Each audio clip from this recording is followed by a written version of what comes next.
Hello বন্ধুরা, সবাই কেমন আছো? আশা করি সবাই ভালো আছো। আমিও আপনাদের দোয়ায় ভালো আছি। আজকে এলাম আমি আইসক্রিম খাওয়ার জন্য। আইসক্রিম খেতে আসলাম, কি গরম, একটু ভিডিও করলাম। তারপর গেলাম একটু বাই রোডে দেখতে পেলাম কতগুলো সুন্দর সুন্দর ফুল, ওখান থেকে একটা ভিডিও করলাম। দেখেন কত সৌন্দর্য জায়গাটা। এখান থেকে আবার চলে গেলাম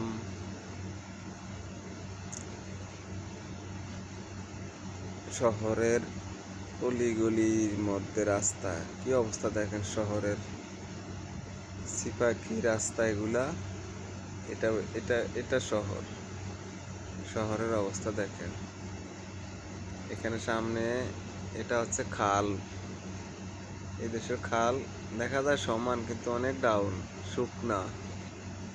ঠিক আছে, খাল থেকে উপরে উঠে এলাম, উপরে উঠে আবার ওইদিকে হচ্ছে, এইদিকে যেদিকে যাইতেছি এখানে হচ্ছে সাগর। সামনে সাগর আছে আধা কিলোমিটার দূরে। ওখান থেকে ঘুরে তারপর আবার চলে এলাম শহরের দিকে, মানে শহরের মেইন অংশের দিকে। এখন আবার চলে যাচ্ছি, অনেক গরম। এই যে শহরের অলিগলি দিয়ে চলেছি।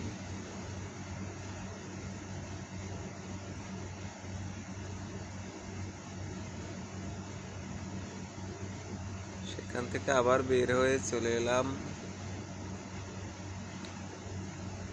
পিৎজা বিক্রি করে এরকম দোকানের কাছে। পিৎজার দোকানের কাছে একটা গাছ আছে, এখানে একটু রেস্ট নিলাম, একটু ছায়া পেলাম, খুব সুন্দর। আর ওই যে দেখতেছেন সামনে, এখানে গাড়ি ট্রেনিং দেওয়া হয়। ঠিক আছে, এখানে গাড়ি ট্রেনিং দিয়ে গাড়ি চালানো শেখানো হয়, লাইসেন্স দেওয়া হয় এইরকম কাঁচরা জায়গার মধ্যে। তারপর চলে এলাম আবার শহরে এসলাম, ব্যাংকে গেলাম। এই যে দেখেন, ব্যাংকে টাকা দেওয়ার জন্য ব্যাংকে চলে এলাম, ইন্ডিয়ান ব্যাংক। ব্যাংক থেকে বের হয়ে আবার শহরের যেখান থেকে আমরা খাওয়ার জিনিসপত্র কিনি ওইখানে চলে আসলাম। দেখুন কি সুন্দর পরিবেশ বাজারের মধ্যে। তারপর বাজার শেষে চলে এলাম, হাইওয়ে রোড ক্রস করলাম। 15-16 মিনিট লাগছে এই রোড ক্রস করতে। এত গাড়ি দেখেন, অনেক গাড়ি। তারপর চলে এলাম। ভালো থাকো বন্ধুরা।